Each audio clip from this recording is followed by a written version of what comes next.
Jousting tournaments pitted muscular men, thundering horses, and clanking armor in mock battles. And this dangerous sport often turned lethal. King Henry II was an active participant in these contests.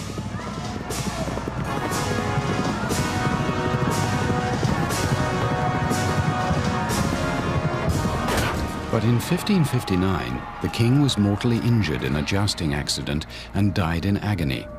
The royal family he left behind included a 7-year-old son who was to become Henry III. The king's death left the boy's manipulative mother, Catherine de' Medici, in control. But the tragedy was no surprise to Catherine. It had been foretold by this man, Nostradamus, Catherine's famous astrologer. He had predicted her husband's accident in bloody detail. Catherine believed in the occult and sought another prediction from the revered seer. Nostradamus provided a double-edged prophecy concerning Catherine's favorite son, Henry. Although he wasn't the next in line to the throne, Henry would rise to be king. But once king, he would bring shame to the throne of France and an end to his dynasty. Blinded by a mother's love for her favorite son, Catherine ignored the warning, but the prophecy would come to pass. Catherine dominated Henry and controlled her court by resorting to witchcraft and poisoning.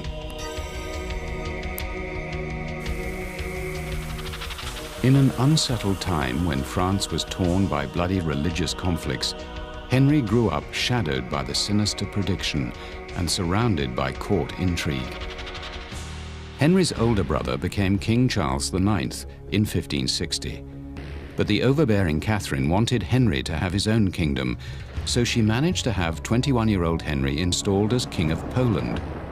Catherine was delighted, but it was a nightmare for Henry. Forced to leave an opulent Parisian life, Henry took an instant dislike to Poland. He found his subjects uncivilized, the climate unbearable, the food revolting. Henry sent homesick letters to his beloved mistress, Marie de Condé, back in Paris, using his own blood as ink. I'm dying of boredom to see you again. Nothing can console me or make me forget what I have lost in not having you here with me. But in May 1574, Catherine ordered Henry to hurry home. His brother Charles had died and the throne was his, just as Nostradamus foretold. It was rumored Catherine poisoned Charles herself to get Henry back to Paris.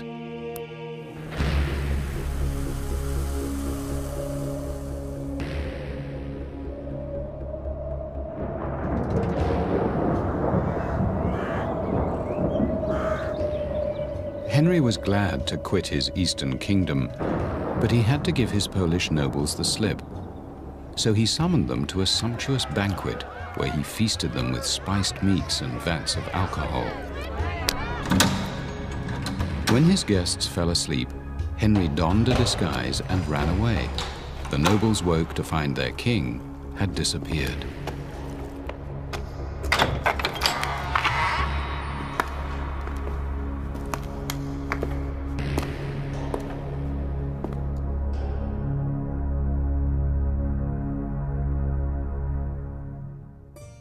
Relishing his freedom, Henry's eccentric behavior began to surface. Instead of shouldering his responsibility as King of France, Henry led his entourage to decadent Venice for an extended party. Here, Henry discovered a different world, full of colorful bazaars and exotic masked balls.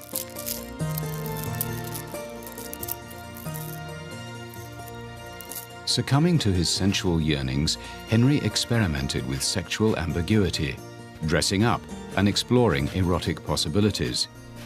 It led him to contract syphilis. But the party stopped when Henry ran out of money and had to return to his mother Catherine and France. When Henry returned home, he received news his longtime love, Princess Marie de Condé, had died. Deeply affected, he suffered an emotional breakdown. The King of France would never be the same again. The grieving king locked himself in a room of the Louvre Palace, refused food and drink, and allowed access only to the royal tailors. Henry raised court eyebrows when he emerged several days later sporting a black velvet suit embroidered with human skulls rather than traditional mourning clothes. If Venice brought out Henry's sensual side, Mary's death triggered a macabre twist in his character. Catherine was anxious for her son to marry and produce an heir, so the morose Henry dutifully followed his mother's wishes and married a timid and subservient woman with little social standing. To raise the king's spirits, his mother moved the court to the south of France. Ignoring his new wife, Henry remained morbid and became involved in the religious flagellants cult. Barefoot and dressed in sackcloth, the group paraded through the streets, beating themselves bloody with whips. Fascinated by the cult's piety and sensuality, Henry, wearing a necklace of skulls, forced his wife and mother to participate. Catherine tried to curb her son's excesses and encouraged him to produce an heir. But the King of France was sexually ambiguous and perhaps sterile because of his venereal disease. Henry was more interested in his bizarre pursuits than in producing an heir, and he was virtually unique among kings in not fathering a single royal bastard.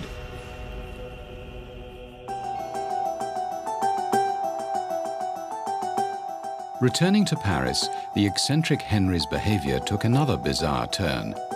Shirking the responsibilities of a ruler, the king gathered a group of young male courtiers, contemptuously known as the Mignons, his sweeties.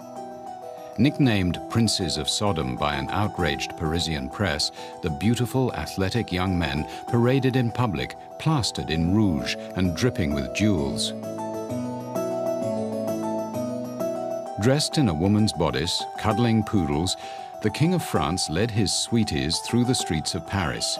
Even at manly jousting events, Henry and his friends dressed up in flamboyant, effeminate finery. Sparing no expense, the king showered his young favorites with lavish gifts, from pet monkeys to jewel-encrusted costumes. As one observer noted, "One did not know whether it was a woman king or a man queen. These fine mignons, with their painted faces and long hair, are like the whores in the brothel quarter. Their frilled ruffs are over half a foot wide, and when you see a head sticking out above the pleats, you could mistake it for the head of John the Baptist on Salome's platter."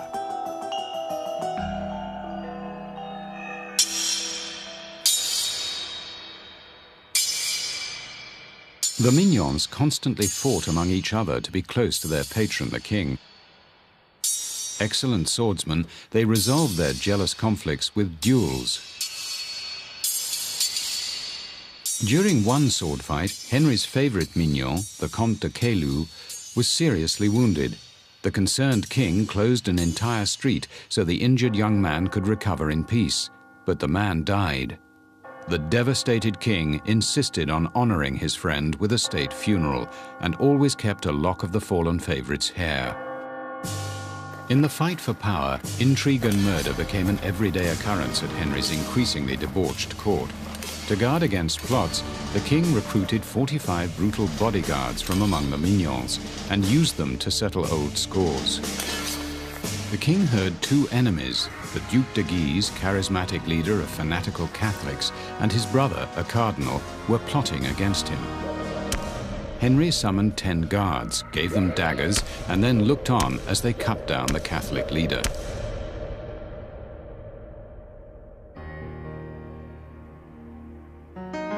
Two days later, the cardinal was also assassinated, for which King Henry III was excommunicated and stood damned in the eyes of the church.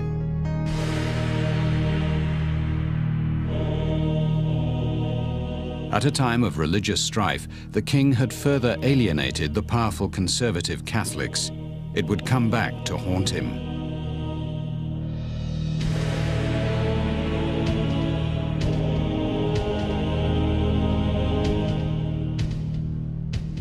By his 30s, Henry's dissolute lifestyle was taking its toll. Serious bouts of the debilitating syphilis he picked up in Venice began to prematurely age the young king. Exotic lotions could not restore his lost teeth, his missing hair, his sexual appetite.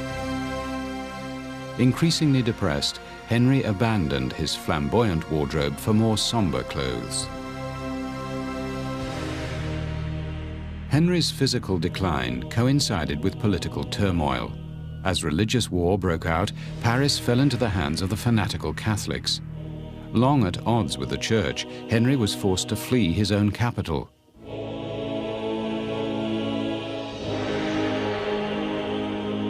In exile from Paris, unprotected by guards, Henry was in his bedroom one night when a zealous Catholic monk broke in. Angered by the king's past decadent behavior, the monk stabbed Henry to death.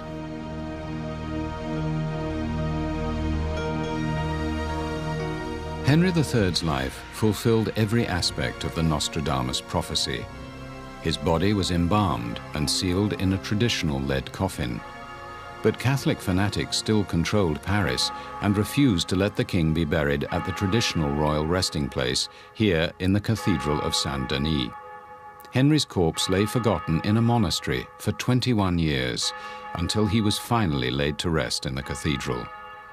Bizarrely enough, the eccentric monarch lies sealed inside a marble casket on top of a strangely carved column. And all that remains is Henry's embalmed heart.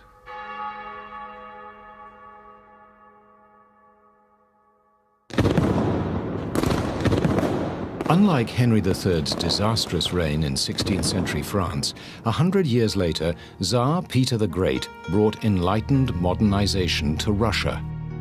The beautiful city he built, St. Petersburg, still stands as a monument to his achievements. Towering at 6'7". Peter was a driven man. Curious about everything, from surgery to shipbuilding, fireworks to freaks of nature. But Peter also had a weird, dark side. Peter traveled all over Europe to slake his insatiable thirst for knowledge, but the irrepressible Tsar's drunken revelries made him a terrible house guest. During a stay in London in 1697, Peter virtually destroyed the home of writer John Evelyn. Almost 300 windows broken. Carpets and pictures ruined. Even my hedge, 5 whole feet in girth, it seems, did not impede the Tsar in his sport of racing our wheelbarrow. I will seek recompense for the full amount of £350 and 9 pence. While traveling in the Netherlands, Peter became obsessed with dentistry. The Tsar sharpened his amateur dentistry skills by practicing on unfortunate members of his court. These are teeth Peter extracted, preserved in his private collection. The molars were all healthy, but that did not deter the Tsar from indulging in his hobby. Number 10, a person who made tablecloths. Number 45, a fast-walking messenger. Number 25, Madame R, the Emperor's nurse. Despite his intelligence, Peter was especially prone to bizarre behavior when he drank. The Tsar had a legendary capacity for alcohol, and it brought out his sadistic sense of humor. On one occasion, he drunkenly forced a respected clergyman to eat a live tortoise. When a courtier confessed to a hatred of salad, Peter force-fed the man with lettuce and vinegar until his nose poured with blood. Peter's odd behavior sometimes had lethal results. Fascinated by Western novelties, he developed a childlike love of fireworks. Fireworks at the time were huge and used military hardware like mortar shells. As with everything, Peter himself tried his hand at pyrotechnics. Unfortunately, the results matched his attempts at amateur dentistry. Several people were injured, some fatally, when pieces of shrapnel fell back to earth. Peter acquired an interest in woodwork, and while in London, he saw a wooden object that so fascinated him, he had one sent back home. It was a coffin. He introduced the innovation to Russia, where the custom had been to bury the dead in bags. He became an expert woodworker and carried the knowledge of wooden shipbuilding back to Russia, which led to the development of a great navy.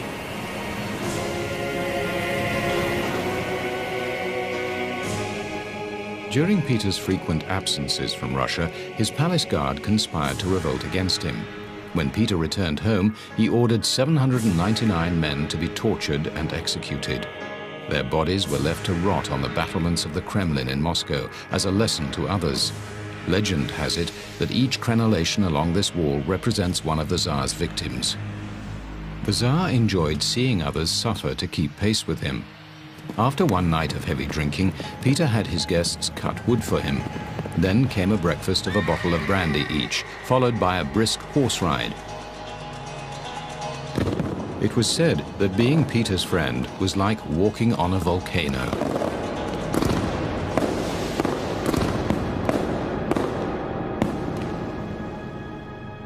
The Tsar's crowning achievement was the construction of the city of St. Petersburg, which today still carries his name. And his favorite building was the Kunstkammer Museum. Wanting Russia to take an interest in medicine and natural history, especially accidents of nature, Peter ordered his subjects to send curiosities to the museum. Opened in 1714, the Kunstkammer houses one of the world's most bizarre royal collections. Closed to the general public, for the first time we offer a glimpse into the private world of Peter's obsessions. It was here Peter and his physicians convened for autopsies. The exhibits include the Tsar's personal scalpels, which he used for dissecting bodies. And Peter carved these ivory and bone models of an eyeball and an ear, a testimony to his skills as a craftsman and his fascination with anatomy. Traditionally superstitious, Russians killed accidents of nature at birth and threw them in rivers. Peter urged his subjects to preserve them in vodka and send them to the museum. The Tsar refunded their expenses and even paid for the vodka.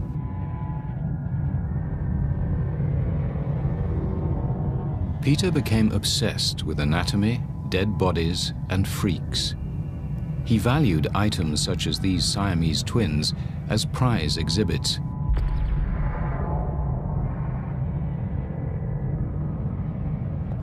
A giant named Bourgeois worked in the museum, and when he died, he became one of the exhibits. Standing over 7 feet 6 inches, his skeleton presides over Peter's eccentric collection. After a fire destroyed Bourgeois' skull, a new head was found to top off the skeleton. Legend has it that on certain nights, Bourgeois leaves his glass case and wanders in search of his real head. Peter established the Russian Academy of Sciences in the museum. To indulge his latest obsession of astronomy, Peter installed the great globe of Gottorp on the top floor. A forerunner of modern planetariums, the globe was a gift from a German prince. Armies of workers cut down an avenue of trees to transport the globe. The top of the building was removed to hoist the sphere into position. Several people could sit inside the globe as it was rotated around them. Ornate paintings of the zodiac and the heavens adorned the interior. But Peter lost interest in astronomy shortly after it was installed. From the top floor, the Tsar watched the city he founded grow. By far his most ambitious project, St. Petersburg transformed an expanse of marshland into the most beautiful city in Russia. But after an estimated 100,000 workers died from malaria during construction, St. Petersburg was known as the city built on bones.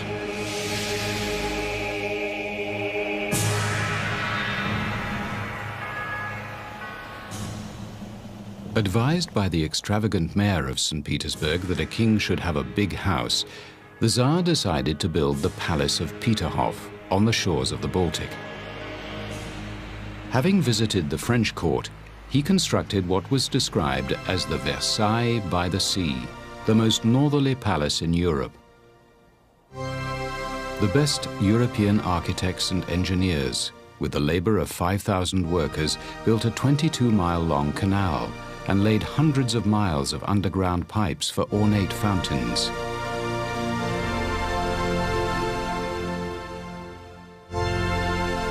But the palace had few visitors, and Peter rarely stayed there, preferring a small, modest home.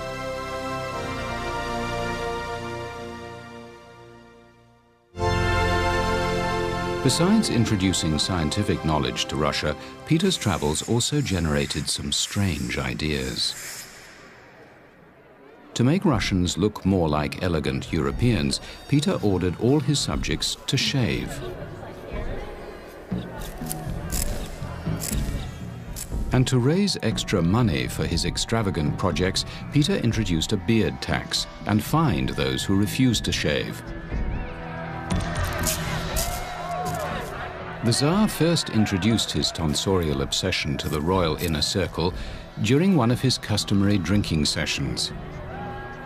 He ordered a barber to shave the assembled guests with the same increasingly blunted razor, so that men at the end of the table left the room scarred for life and covered in blood. When Peter suffered severe abdominal pains, he experimented on himself by allowing his physicians to probe and prod his bladder without benefit of anesthetic. He passed a giant kidney stone, which gained him a brief respite from the painful condition, and quickly resumed a hectic schedule of inspecting factories and workshops he had established. During one of his inspection tours, Peter was caught in a storm as a boat carrying soldiers was about to be swept out to sea. The Tsar leapt into the icy waters and saved the men. But Peter's bravery proved his undoing. That night, he was gripped by chills and fevers. In the early hours of January the 28th, 1725, Peter the Great died. He was 53. Today, his death mask is on display in the Kunstkammer. Peter the Great had become an exhibit in his own museum, alongside his bizarre collection of curiosities. Peter the Great imposed his bizarre obsessions on Russia, while French King Henry III's impulsive behavior damaged France and brought down his dynasty. What might have been weird eccentricities assumed sinister implications in all-powerful monarchs when they became obsessed and consumed by the world of the bizarre.